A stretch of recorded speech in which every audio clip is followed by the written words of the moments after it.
Hello, Faith family. Do you like going to weddings?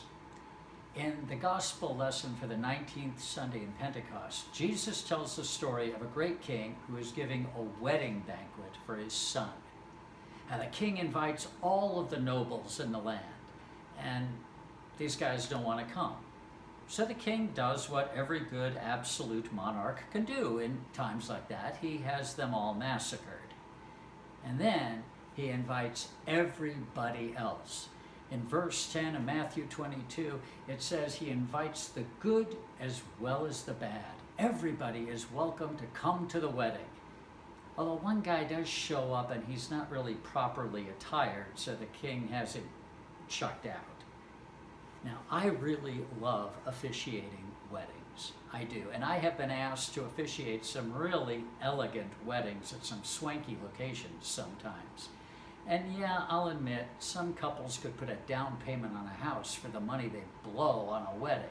And it may seem like a waste, but I really, really love it.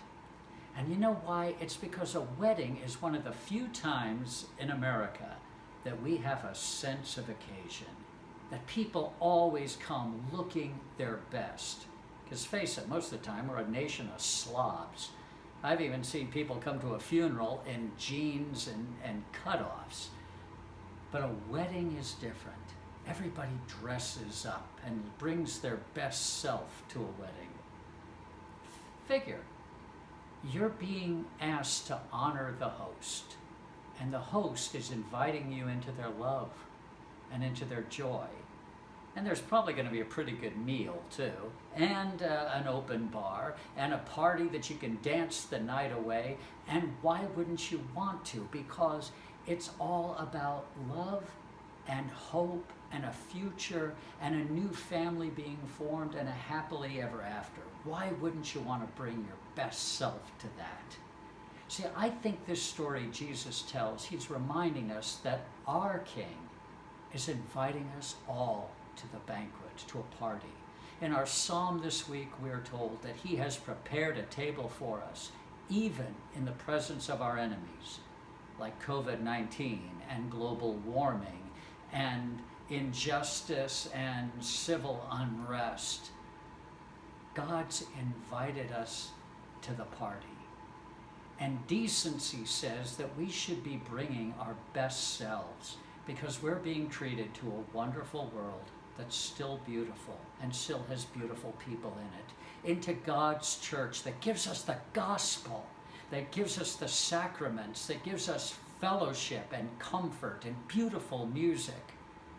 So being good guests, we need to bring our best selves to our home, to our work, even if we're in the drive-up line at Burger King, to wrap ourselves in the garments of generosity and gratitude, of faith, of hope, of charity, and of love. And in the story, that wedding robe that's talked about is meant to be a symbol of a new self. That's what we bring to the party, because every day we drown to our sins and are brought alive together in the love of Christ. So remember, you have been invited to the party, so come dressed in your very best self. And when you do, don't forget to bring your mask too. May the peace of God that passes our understanding keep your hearts and your minds